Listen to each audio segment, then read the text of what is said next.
लग्न जुळत नाहीत ही एक सार्वत्रिक आणि अतिशय गंभीर समस्या बनलेली आहे आणि ही समस्या दिवसेंदिवस कमी होण्याऐवजी किंवा तिच्यावर उपाय सापडण्याऐवजी अधिकाधिक गंभीर स्वरूप धारण करत आहे.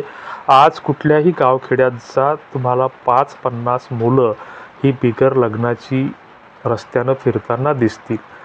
अनेक आईवडील असे त्रस्त दिसतील की मुलाचं लग्न जुळत नाही आणि मग लग्न जुळत नाही म्हणून कुठेतरी मुलगा किंवा ते कुटुंब वैफल्य अवस्थेमध्ये जातं. काही बऱ्याचदा ही मुलं लग्नाच्या आधी हाताला काम नसल्यामुळे, लग्न जुळत नसल्यामुळे व्यसनाच्या आहारी जात आहेत. बरेच जण आपलं आयुष्यही संपवत आहेत. ही एक वास्तविकता अतिशय भयंकर स्वरूप समाजामध्ये धारण करत आहे. आणि मग याच्यासाठी सगळेजण ओरडतात की लग्न जुळत नाही आणि हे सगळं सांगत असताना आपण मात्र एकमेकांना दोष देऊन किंवा एकमेकावर खापर फोडून मोकळे होतो. मात्र कुठलीही समस्या ज्या वेळेस उग्र स्वरूप धारण करते तर त्यावेळेस प्रत्येक समस्येवर हा उपाय आणि इलाज असतात. मात्र त्याची उकल शोधायच्या ऐवजी आपण एकमेकावर दोषारोपण करत असतं.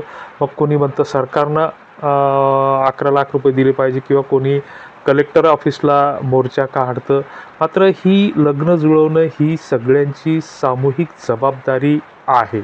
मग वैयक्तिक स्तरावर आपण काय केलं पाहिजे, समाज म्हणून आपण काय केलं पाहिजे, शासन प्रशासनानं आपल्यासाठी काय केलं पाहिजे, या गोष्टीवर आपण कुठेतरी चर्चा केली पाहिजे. आणि या माध्यमातून आम्ही जे काही आमच्या बुद्धीप्रमाणे जे काही 4-5 उपाय आम्हाला या ठिकाणी सुचत आहेत तर ते उपाय या ठिकाणी आम्ही तुम्हाला सांगण्याचा प्रयत्न करत आहे. गेल्या 5-6 वर्षापासून मराठा लग्न अक्षदा या सामाजिक प्लॅटफॉर्मवर काम करत असताना या माध्यमातून जवळपास 400 ते 500 लग्न जुळलेली आहेत. मात्र ही लग्न जुळलेली आहेत असं सांगत असताना आमच्या माध्यमातून लग्न जुळतात किंवा आम्ही लग्न जुळवतो असा दावा आम्ही कुठेच करत नाही किंवा कुठल्याच गोष्टीसाठी कुणालाही पैशाची मागणी करत नाही. हे आमचं प्रत्येक वेळी निवेदन असतं. तसं याही वेळी आहे. तेव्हा कृपया कुणीही आम्हाला लग्नाच्या हिशोबाने तुमच्याकडे मुली आहेत का, गरीब घरच्या मुली आहेत का किंवा अनाथ आश्रमाच्या नावाने कुणीही फोन करू नये ही नम्र अपेक्षा व विनंती. मित्रांनो, समाज म्हणून समाजामध्ये काम करत असताना एक समाजाचा घटक म्हणून आपलंही कुठेतरी काहीतरी उत्तरदायित्व ठरतं. मात्र अलीकडच्या काळामध्ये आपण जी काही गेल्या अनेक वर्षापासून जी काही समाजव्यवस्था आपण स्वीकारलेली आहे तर त्या समाज व्यवस्थेची वेगवेगळी अंग आहेत. मग त्याच्यामध्ये एक कुटुंब व्यवस्था आहे आणि कुटुंब व्यवस्थेच्या बळकटीकरणासाठी विवाहाचं प्रयोजन असते. स्त्री आणि पुरुषाच्या नात्याला एक सामाजिक मान्यता देण्यासाठी किंवा त्यांच्या संबंधांना सामाजिक मान्यता देण्यासाठी एका स्त्रीचं आणि एका पुरुषाचं लग्न लावून देण्याचा आपल्याकडे वेगवेगळ्या परंपरागत प्रघात आहे आणि ही हजारो वर्षाची जुनी परंपरा आहे. परस्पर सहजीवनाच्या अंगाने स्त्री आणि पुरुषाला एकत्र राहण्याची मान्यता विवाहाच्या माध्यमातून मिळत असते. तशीच राज्यघटनेनुसार कायदेशीर मान्यतासुद्धा या विवाहाला मिळत असते. आणि मग संतती वाढीसाठी, कुटुंब व्यवस्थेच्या बळकटीकरणासाठी किंवा कुटुंब व्यवस्थेची जबाबदारी स्वीकारण्यासाठी लग्नाचं मुख्य प्रयोजन असतं आणि यालाच आपण 15वा संस्कार असंही आपल्या धर्मपरंपरेनुसार म्हणत असतो. आणि मग हे सगळं करत असताना आपली काही जबाबदारी आहेत, काही परंपरेची अंग ठरलेली आहेत. मात्र त्याचं जास्तीत जास्त पद्धतीनं विकृतीकरण कसं करता येईल याच्यावर आपण अलीकडच्या काळामध्ये भर दिलेला आहे. आपण शिक्षित झालो, सुशिक्षित झालो, मात्र आपल्याच परंपरेचं, आपल्याच धर्माचं, आपल्याच संस्कृतीचं आपल्याला विकृतीकरण कसं करता येईल याच्यासाठी प्रत्येकानं आपापल्या परीनं हातभार लावलेला आहे. आणि आपली संस्कृती परंपरा पूर्णपणे मोडकळीस आणण्यासाठी आपणच जबाबदार आहोत. याचं जर साधं उदाहरण द्यायचं झालं तर लग्नामध्ये लग्न जुळल्याच्या नंतर एक छोटासा विधी असतो कुंकवाचा किंवा साक्षगंधाचा. त्याचा कसा आपण बाजार भरवतो हे वेगळं सांगायची गरज नाही. दुसरा एक लग्नामधला विधी असतो की मारुतीला विडा आणि सुपारी देऊन आमंत्रण द्यायचं, शिवेच्या गावाच्या वेशी असलेला मारुतीचं दर्शन घ्यायचं आणि लग्नाच्या मांडवात जायचं असतं. बहुल्यावर त्या ठिकाणी विराजमान व्हायचं असते. मात्र त्या ठिकाणी आपण तितकं अंतर पार करत असताना माझा DJ आणला, दारू आणली आणि आमच्या पोराने त्याच्यात नाचायला शिकवलं.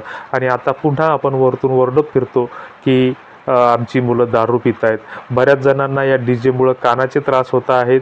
जवळपास 40% मुलांच्या किंवा या नाचणाऱ्यांच्या कानावर प्रतिकूल परिणाम होत असल्याचं आता वैद्यकीय अहवालामध्ये निष्पन्न झालेलं आहे. अनेकांना या डीजेच्या याच्यामुळं हार्ट अटॅकसुद्धा येत आहेत आणि हार्ट अटॅकचं प्रमाण वाढलेलं आहे.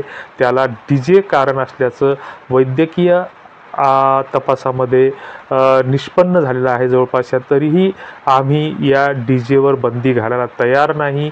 सरकारकडून जरी बंदी असली तरी त्याच्यावर आपण कुठलीच बंधनं लावलेली नाहीत. मनात येईल तिथं डीजे वाजवतो. एवढंच काय, आता लग्नात वाजणारा डीजे, आता सध्या श्रावण महिना सुरू आहे ना, रस्त्यावर आपण कावड मंडळाच्या माध्यमातून या डीजेचा धुमाकूळ घालतोय. ते धार्मिकदृष्ट्या योग्य आहे अयोग्य आहे या फंदात आम्हाला पडायचं नाही. मात्र हे प्रघात आपण पाळलेले आहेत. आणि प्री वेडिंग शूटिंगचं प्रस्त खूप मोठ्या प्रमाणामध्ये वाढलेलं आहे. लग्नामध्ये एखाद्याचं लग्न जुळवणारा जर आपला पारंपरिक मध्यस्थ असला तर त्या मध्यस्थाला जेवला का खाऊन जर मध्यस्थाचा सत्कार केला तर आपलं काहीही बिघडत नाही. मात्र हे बदल आपण स्वीकारायला तयार नाही. आपण आपलं स्टेटस ठेवलं पाहिजे की लग्नामध्ये जर राजकारण्यांचा सत्कार होत असेल आणि मध्यस्थांचा सत्कार होणार नसेल तर त्या लग्नाला आम्ही येणार नाही. कृपया अशा लग्नाची आम्हाला पत्रिका देण्यात येऊ नये. दिवाळी झाली की सोयरिकी सुरू झालं की आपण स्टेटस ठेवलं पाहिजे किंवा सोशल मीडियावर सांगितलं पाहिजे की कृपया तुमच्या लग्नामध्ये जर डीजे असेल दारू असेल तर कृपया या लग्नाची आमंत्रण पत्रिका निमंत्रण पत्रिका आम्हाला देऊ नका. आमचा आशीर्वाद इथूनच तुमच्या लग्नासाठी आहे. तुम्ही तुमचं लग्न आहे पाहिजे त्या पद्धतीनं पार पाडा. हे आपण जर स्टेटस जोपर्यंत पकडली तर प्रत्येक गावखेड्यामध्ये दिवाळी झाली की भागवत सत्संगाचे सप्ताहाचे कार्यक्रम पार पडतात. ही एक चांगली गोष्ट आहे. धार्मिक गोष्टीबाबत कुठलंही मतप्रदर्शन व्यक्त करणं हा धार्मिकदृष्ट्या एक अपराध ठरू शकतो किंवा वादाचा विषय ठरू शकतो. मात्र त्या वादामध्ये आम्हाला जायचं नाही. परंतु हे सांगत असताना आपण एका सप्त्यावर साधारणतः 5 ते 7 लाख रुपये खर्च करतो. तो खर्च ॲज इट इज ठेवावा, कायम ठेवावा. त्याच्यासाठी आपण लोकवर्गणीतून पैसे जमा केलेले असतात आणि त्या माध्यमातून आपण एक धार्मिक सत्संग एक आत्मानंद आपल्याला मिळत असतो. ती एक चांगली गोष्ट आहे. त्याच्यावर आमचं कुठलंही आक्षेप नाही. मात्र हे करत असताना आपण 7 दिवसाचा जर सप्ताह आपल्या गावामध्ये घालत असू तर 5 दिवस आपण कीर्तन भजन सगळे कार्यक्रम केले पाहिजे आणि एक दिवस मात्र 3ऱ्या किंवा 4थ्या दिवशी किंवा दुसऱ्या दिवशी आपण आपल्या तालुक्यापुरता किंवा आपल्या जिल्ह्यापुरता एखादा विधवा परित्यक्त्या किंवा लग्नायोग्य वधूवरांचा परिचय मेळावा आपण घेतला पाहिजे. त्या ठिकाणी आपण एक सप्ताहामधून काही रक्कम उरवली पाहिजे, 1-2 लाख रुपये, की या परिचय मेळाव्यामध्ये जर एखादा आंतरजातीय विवाह होत असेल तर त्याला 1 लाख रुपये प्रोत्साहन म्हणून आपण बक्षीस त्या ठिकाणी दिलं पाहिजे. तुमच्या स्थानिक आमदाराला सांगितलं पाहिजे की तुम्हीसुद्धा अशा विवाह सोहळ्यासाठी 1-2 लाख रुपये तुमच्या खिशातून द्या. तुम्हाला काही कमी पडणार नाही, कारण तुम्ही 7 पिढ्या तुमच्या आरामशीर जगतील एवढ्या कमाया तुम्ही करून ठेवलेल्या आहेत. तेव्हा चांगल्या कामासाठी तुम्हालाही पैसे द्यायसाठी काही हरकत नसावी. दुसरीकडे एक दिवस आपण तिथं त्या ठिकाणी काही ज्या काही कॉर्पोरेट कंपन्या असतील, मल्टीनॅशनल कंपन्या असतील, मल्टीस्टेट कंपन्या असतील तर अशा कंपन्यांसोबत संपर्क करून त्यांच्याकडे जर काही रोजगारची गरज असेल तर असे रोजगार मेळावेसुद्धा किंवा उद्योग व्यवसायासंबंधी मार्गदर्शन करणारे मेळावा एका दिवसाचा आयोजित केला पाहिजे. आणि सकाळी आणि संध्याकाळी आपले जे काही नित्याचे धार्मिक कार्यक्रम आहेत ते आपण ॲज इट इज ठेवले पाहिजेत, म्हणजे जसच्या तशी ठेवले पाहिजेत. नंतर दुपारचं जे काही आपलं कथा वाचनाचा कार्यक्रम असतो तर 11 ते 5 या वेळात असा वधूवर परिचय मेळावा घ्यायला किंवा असा एखादा रोजगार मेळावा घ्यायला काही हरकत नसावी. समाज म्हणून जर आपण पुढाकार घेण्याचा प्रयत्न केला तर याच्यातून नक्कीच परिवर्तन काहीतरी घडेल. सरकार म्हणून सरकारचं काय उत्तरदायित्व ठरतं की लग्न ठरत नाही, मात्र सरकार सध्या एकमेकांची भांडणं किंवा एकमेकावर चिखलखेर करण्यात मशगूल आहे. आमची जी काही प्रसारमाध्यमं आहे, स्ट्रीम मीडिया आहे, तीसुद्धा यावर कुठल्या या विषयावर बोलायला तयार नाही. काय केलं पाहिजे याच्यावरचे उपाय सांगायला तयार नाही, याच्यावर चर्चा घडवायला तयार नाही. मात्र नको त्या गोष्टीवर चर्चा ही प्रसारमाध्यमं करतात, ही सरकारचे निवडून दिलेले लोकप्रतिनिधी करतात. आणि मग ज्या गोष्टींची समाजाला काहीही गरज नसते अशा गोष्टी सातत्यानं टी व्हीवरून आपल्यासमोर येत असतात, प्रसारमाध्यमातून आपल्यासमोर येत असतात. तर सरकार म्हणून सरकार काय करू शकतं की सरकार एखादं जर शेतकरी गरीब कुटुंबामध्ये किंवा कुठल्याही कुटुंबामध्ये की त्याला उत्पन्न मर्यादेचे जर निकष ठरवले जात असतील तर अशा गरिबाच्या कुटुंबामध्ये जर एखादा विवाह सोहळा होत असेल तर त्या पती पत्नीच्या नावानं सरकारनं 10 लाख रुपये फिक्स टाकले पाहिजे किंवा 10 लाख रुपयाचं त्यांना बिगर व्याजी एखाद्या राष्ट्रीयकृत किंवा एखाद्या पतसंस्थेकडून, जिल्हा बँकेकडून कर्ज उपलब्ध करून दिलं पाहिजे आणि त्या कर्जाची परतफेड तुम्ही तुमच्या संसारासाठी एखादा उद्योग व्यवसाय उभारा आणि त्या उद्योग व्यवसायातून मुद्दल कर्जाची परतफेड करा किंवा 10 लाख रुपये असे टाकायचे की अपत्य झाल्याच्या नंतरच त्या 10 लाख रुपयाचा विनियोग तुम्हाला करता येईल, ते पैसे खर्च करता येईल उद्योग व्यवसायासाठी. याच्यासाठी काही नियम व अटी शर्तीच्या अधीन राहून असे नियम बनवता येतील. त्यातच जर कोणी गावखेड्यामध्ये जर आंतरजातीय एखादा विवाह करत असेल तर त्याच्यासाठी 20 लाख रुपयाची तरतूद केली पाहिजे, 15 लाख रुपयाची तरतूद केली पाहिजे. सरकारला हे करणं काही कठीण नाही. GSTच्या माध्यमातून सरकारला खूप मोठ्या प्रमाणामध्ये सामान्य माणूस आपला टॅक्स देतो सकाळी झोपेतून उठल्यापासून तर रात्री झोपेपर्यंत. तर सरकारला हे करणं काही अवघड नाही. किंवा एखादा जर आंतरधर्मीय विवाह कोणी करत असेल, त्याच्यासाठी पुढाकार घेत असेल तर अशासाठी 5-25 लाख रुपयांची मदत द्यायला सरकारची काहीही हरकत नसावी. मदतीचा दुरुपयोग होणार नाही म्हणून काहीतरी त्याच्यावर बंधनं ठेवली पाहिजे.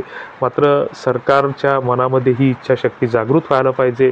आपल्या गावामध्ये जर आमदार येत असेल तर त्याच्या लक्षात ही आपण गोष्ट आणून दिली पाहिजे की सभागृहामध्ये तुम्ही आमचा प्रश्न मांडा, त्याच्यासाठी भांडा. महाराष्ट्रातल्या सगळ्या आमदारांनी जर हा प्रश्न एकमुखाने मांडला तर सरकारला ही कष्ट करणं काही कठीण होणार नाही आणि यातून नक्कीच लग्न जुळायला मदत होईल. कारण गेल्या 2-3 वर्षापासून बुलढाणा येथे एक वधूवर परिचय मेळावा संपन्न होतो दरवर्षी आणि त्या विवाह परिचय मेळाव्याचं आम्हालाही आमंत्रण असतं आणि त्या ठिकाणी फक्त ज्या काही समाजातील विधवा, परित्यक्त्या नवऱ्यांच्या सोबत वाद झालेल्या घटस्फोटीत अशांचेच फक्त परिचय त्या ठिकाणी दिले जातात आणि बरेच त्या ठिकाणी जी काही प्रथम लग्नाची मुलं आहेत, फ्रेश मुलं आहेत तर ती त्या मुलींसोबत लग्न करायला तयार आहेत आणि अशी या माध्यमातून बरीच लग्न जुळलेली आहेत. तर असं सकारात्मक दृष्टीनं विचार करायला काही हरकत नसावी. वैयक्तिक स्तरावर आपण काय करू शकतो तर 4-5 मित्र आपण नेहमीच वाढदिवसाच्या किंवा कुठल्या तरी कार्यक्रमाच्या निमित्ताने एकत्र येतो आहे. आम्ही वारंवार सांगत असतो की 4-5 मित्र मिळून एक स्वतःचा व्हॉट्सअप ग्रुप तयार करा. त्याच्यामध्ये स्वतःच्या ओळखीचे 5-5, 10-10 मित्र त्याच्यात ॲड करा. प्रत्येकाला 2-2 मित्र ॲड करायला सांगा आणि दररोज अर्धा घंटा 1 घंटा तो ग्रुप खुला ठेवून, बाकी ॲडमिन कंट्रोलमध्ये ठेवून त्याच्यावर चर्चा करा की हा स्थळ आहे, यांच्या अपेक्षा अशा आहेत. आपोआपच ओळखीमध्ये संवाद होईल आणि चुकूनही विवाह संस्था, मॅट्रिमोनियल साईट्स याच्या नादाला लागू नका. एवढंच काय, आमचं मराठा लग्न अक्षदासुद्धा डाउनलोड करा असं आम्ही म्हणणार नाही, कारण याच्या माध्यमातून लग्न जुळण्याचं प्रमाण कमी असतं, फसवणूक जास्त होते. तेव्हा याच्यामध्ये काय करता येईल, काय ही सूचना जर तुम्हाला योग्य वाटत असेल तर कॉमेंट बॉक्समध्ये आपली प्रतिक्रिया नक्की द्या. असतील तर त्या कॉमेंट बॉक्समध्ये नक्की लिहा. तुर्तास धन्यवाद. व्हिडिओ जर योग्य वाटला असेल तर इतरांना शेअर करा, लाईक करा, सबस्क्राईब करा.